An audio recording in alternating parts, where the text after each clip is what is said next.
Welcome back. I'm George Abernathy, the proud president of FreightWaves. Welcome back to our virtual cold chain summit. Some of the information that has been received has been fantastic, and I look forward to the next 20 minutes or so of being able to provide some real-world critical information for everybody to digest. I'm joined right now by the Senior Vice President of Operations for Dedicated Contract Carriage for Penske Logistics, Jeff Jackson. Jeff, thanks for being with us today. I really appreciate it. Appreciate the opportunity, George. Glad to be here. No problem at all. Let me do a little bit of table setting for everybody as we get going. Jeff Jackson is the Senior Vice President of Operations for Penske Logistics, as I mentioned, and he has oversight of the dedicated contract carriage product offering in both the U.S. and Canada, which includes revenue growth, operations, pre-tax earnings, and customer relations. As a member of the senior leadership team, Jackson serves as the executive sponsor for some of Penske's key customers across various product offerings. I want to also set this up by stating that Penske Logistics recently announced that it earned the Cold Carrier Certification, the first certification of its kind focused on excellence in refrigerated transportation through the Global Cold Chain Alliance, GCCA, a trade association for the cold chain industry working to grow the industry and lead the cold chain. So obviously, we're really teed up to have one heck of a conversation about cold chain. So let's kick it off. Let's actually start, Jeff, by setting the table about Penske Logistics. There's a lot of us like me that have been long-standing fans of Roger Penske and Penske, from maybe Penske Racing and the Mark Donahues to the Elio Castroneves to the Rusty Wallaces and the Brad Keselowskis, but that's a very different part of Penske. Why don't you set us up a little bit and tell us a little bit about Penske Logistics overall? Yeah, maybe, George, I'll give you kind of an overview of the whole organization, just high level. So Penske Corporation, which is a privately held entity out of Detroit, Michigan. Roger Penske, as you mentioned, he's the founder and chairman. We've got a number of different companies within our family of companies, and they're really segmented into three separate areas. So one, you mentioned the racing. So we have a motorsports group, which includes Team Penske, the NASCAR, the Indy. We recently, earlier in the year, we purchased the Indianapolis Speedway, as well as the IndyCar. So Roger leads the IndyCar series now. We also have a retail auto group. So we're privately held, with the exception of one entity, which is Penske Auto Group, which is a worldwide, very large auto dealer, which primarily focuses in high-end vehicles. And they're traded on the public stock exchange, the New York Stock Exchange, PAG. We also own CarSense, which is a used car dealer franchise, and Penske Truck Group, which is a number of Freightliner truck dealers. And then if you move to the Transportation Solutions Group, which is where logistics resides, we have really two primary entities: Penske Truck Leasing, which operates, maintains over 300,000 vehicles, and then Penske Logistics, which is the organization that I operate with. And then we have Epps Transport out of Greensboro, North Carolina. We acquired them a couple of years ago, and they're primarily a regional truckload carrier. They also do a fair amount of dedicated contract carriage. So within our logistics business, we have really three primary products: the dedicated contract carriage product, which is what I lead. We have a distribution center management product, and then we have a freight management product, which is we manage about $4.5 billion worth of freight under management on behalf of many shippers, a number of customers that we deal with. And then we have a freight brokerage group. So that all falls under the logistics umbrella. The dedicated contract carriage scope in cold chain is about 1,600 drivers. We're a little over 5,500 drivers all together, 1,600 in the cold chain arena. And then the distribution center management, we have about 35 million square feet of warehouse, and they're primarily, with the exception of a small piece of our business. Most of it's dedicated warehouses. So it's a box for a specific customer on a long-term contract. So that's kind of the high level. We operate, yeah, that's about high level there, George. I Overview. appreciate it. I appreciate it, Jeff. That's terrific. And I want to say, and when I have the great pleasure to talk to operating companies that have been working through the pandemic, I want to say thank you to you, your team, those 1,500, I think you said 1,500 drivers that are operating in the cold chain. If we didn't have the drivers delivering the goods, we would be certainly in a different circumstance than we are. So thank you for what you guys have done. So let me dive a little bit into what I had mentioned earlier about Penske Logistics receiving the cold carrier certification from the GCCA. How did that come about, and what does that say about Penske Logistics and what you are doing in a leadership position within the cold chain? So I think you mentioned at the outset, George, it's really the first of its kind. We have a variety of audit schemes and audit strategies across our business, both in warehousing and transportation. And we do business with a lot of large shippers in grocery, in restaurant chain, significant amount in grocery. We do convenience store. So as you can imagine, it inherently comes with a lot of rigor around compliance. So our director of food quality brought this to the business, said, hey, this would be great. We feel really good about our compliance and our process rigor, but this is really, it offers a structured way to really document not only the compliance, but document best practice sharing across the company.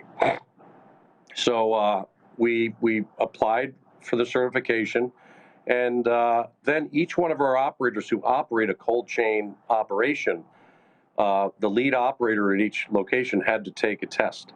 And I was happy to hear from our food quality team. We really didn't add anything. We were doing all the right things, but just to have a structured approach, we think has a lot of benefit. Our customers, it gives them that extra added confidence that we're really taking care of sanitation. And it gives our teams added confidence because, we're very passionate about people at Penske, and we're passionate about safety and food quality. So we're really proud to have the certificate, and think it's going to reap some benefits, mostly really around, for us, best practice sharing, because it's just a structured approach. So let's take that one step farther, and as you're talking about the sanitary and safe perishable product transportation, how does technology tie all that together? You've done, I think that the auditing that you've described is really, really interesting. How does technology play an important role for you in delivering that kind of sanitary and safe product transportation in the perishable area? Well, I mean, the technology, and there's a myriad of technologies that we use and apply. It helps streamline the data, adds additional layers of safeguards for us.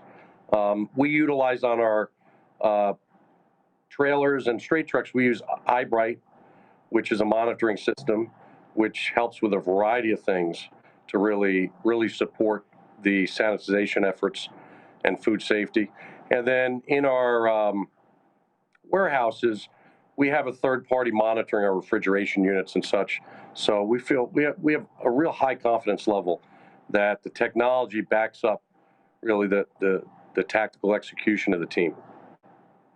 So you described the sort of the multi-prongs of Penske Logistics. So, and I've got a background in the world of intermediaries or 3PLs. So, in your thoughts, how does working with a 3PL, assist your, and maybe specifically get down there in the weeds a little bit, convenience stores, grocers, wholesalers, distributors, the quick serve restaurants?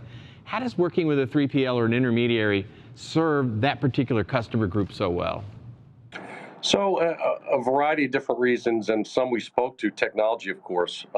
In general, we bring technology, scale, and expertise to the supply chain, and the shippers can focus on what their expertise is.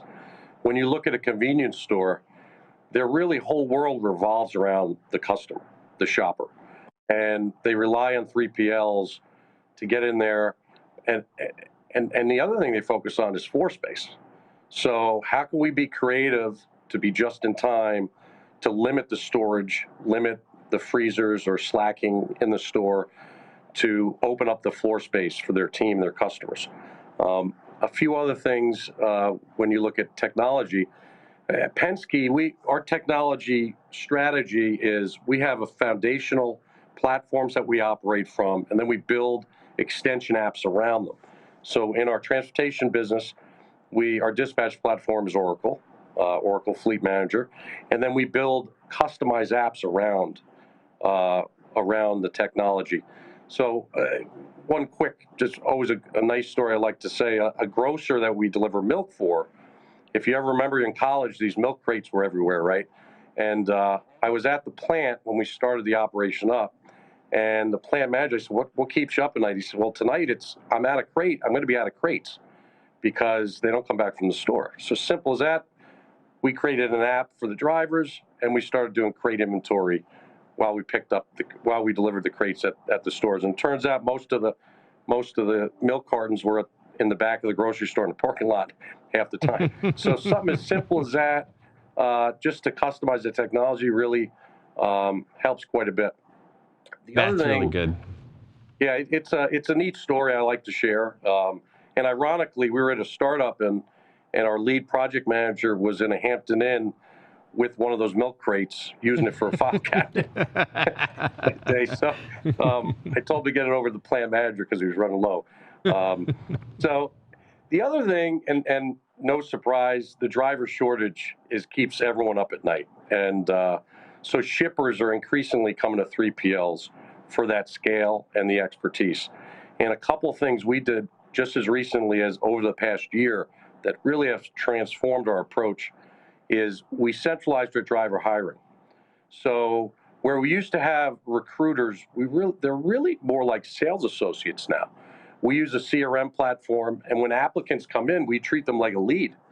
And we've improved the onboarding process. We get tremendous surveys from new drivers in terms of they knew what they were getting into or not. They understood the job. It was a smooth communication. Previously, we'd have an operator on a dock trying to call a driver back to hire the person. Now we have somebody dedicated. That's all they do. We have a whole team, and it's centralized. It's efficient. We've improved our cycle time to hire by 40%, which is incredible. During all of this, we've reduced our need for temp labor, and we've improved our turnover over the past year. So the driver shortage still keeps me up at night. There's a lot to do. It's the most important thing we look at in transportation, but we bring that scale to a shipper. And one other thing I'd like to mention that I think is really, innovative is we have an in-house data science team. And over the past year, we've been piloting a project that we're rolling out in Q1, where we take predictive analytics. We built a predictive analytics model to predict when a driver will leave. So we can notify the operator, hey, this group of drivers are at the highest risk of leaving, and we can intervene. And it looks at various data points like, do they make too much or too little? Are they working staggered shifts? Are they working too much? And the science works it out, and we're at an 85% hit factor on this predictive analytics model. We think that's going to really transform our retention as well. That is really cool. You've identified that retention element and being able to onboard the drivers like that and be able to perceive what their issues are. That's just fantastic to try to address what keeps you up at night for the driver turnover. That's terrific. So let me actually add a little dose of the most recent reality around the pandemic. What have you seen in cold chain demand that has been a result of what's been going on over the last 6, 7, 8 months, inside the pandemic? Yeah, it's still surging. Ironically, we do a lot in automotive as well. We have about 1,500 drivers in automotive, and we've got about 1,300 drivers in healthcare. And the automotive shut down for 6 weeks, pretty much all the OEMs, but the healthcare and the cold chain just surged, and so we've had to respond to that. And then shippers really had replenishment challenges, and they still have replenishment challenges on the top end of the supply chain, really getting replenishments timely, accurate. So that's caused a lot of volatility in really how they go to market and how they deliver. And we've had to be nimble, and we've been really successful. We have great customers. They work with us. They work with us to modify our delivery SOPs for COVID protocols to keep the drivers and their customers and their employees safe. So it's been really, we use the word gratifying. It's been a gratifying year. Been very busy for the cold chain because a lot of people are eating home because of the various COVID impacts. So the grocery stores are just very busy. So, through the lens of this year that would have been so difficult, I don't know if it's a black swan or a white swan year. I'll let others debate that, but very challenging year. But I love that. I love the phraseology of calling it gratifying. What do you see, if you have your crystal ball out there a little bit, Jeff? What do you see for 2021 and beyond? Have we pulled demand into 2020 and you expect it to stay similar from the trending standpoint? What are you seeing as far as the forecasting for 21 and beyond? I mean, we feel good about 21. I mean, if the COVID impacts subside, we'll see the restaurants pick up and the groceries tail off, right? That's a natural evolution. And then in terms of what we see in the future is, for one thing, is more visibility across the supply chain, across multiple partners, to where farm to table is the utopia, right? That everyone would love to get to, whether that's blockchain. Not sure the ROI is going to be there for that, or it's some other technology or combination of. We see an increasing demand for more visibility, more transparency across the supply chain. And then if I sit with my food safety team, they would tell me they don't see really the rules changing much, but we expect more rigor around compliance. So this cold chain certification, we're really proud of. We glad we have it. We think we're ahead of the game with it, and we'll be on the lookout for anything else that'll help make our compliance even that much more robust, because it's going to get build steam more and more, I think, as the years come. I'm going to turn a little bit here as we come towards the end, and in the conversations that I've been lucky enough to have with industry leaders like yourself, and the story you described around the milk producer, I'm gonna ask you to maybe tell a little story, but give the folks who are listening not only the description around what Penske has meant to you and now your role at Penske Logistics, but you're a 25-year veteran at Penske. That's really remarkable and impressive. So many folks have been multiple places. What about Penske and Penske Logistics now is your favorite part of your job, and what gets you fired up going to work every day? Well, thanks, George. I appreciate that. When I'm in a senior management meeting, I have the least tenure at times. That's remarkable. That is really remarkable. We have a tremendous amount of tenure here. I think we're just relentless at taking care of the customer, and it comes from the top down. And Roger always say, take care of the customer and everything else will come into play. And we operate with such integrity. We tell all of our folks, all the way down on the front line, just do the right thing. Do the right thing by the customer. And if you made a bad decision, you'll learn. We'll do it differently next time. And we're fearless that way. And I think that's the best. There's so many things about Penske. And when I interview talent coming in, I usually spend 15, 20 minutes describing it because, as you can imagine, I'm fairly passionate. I moved 7 times for the company, so and been here a long time. So it's truly a family, and we just operate with great integrity, and we have great customers, blue chip customers who care about partnerships, and we're really fortunate. I appreciate that. I don't think there's a better way for us to bring this to a close. Jeff Jackson, SVP, Dedicated Contract Carriage at Penske Logistics. Very, very much thank you for that. To end on an integrity kind of moment is really something that's very special for us. So thank you very much for doing this. It's very much appreciated, and continued great success and continued support for everything you're doing. Thanks so much. Thank you, George. Much appreciated. Thanks, everybody. Enjoy the rest of our virtual cold chain summit. Thank you.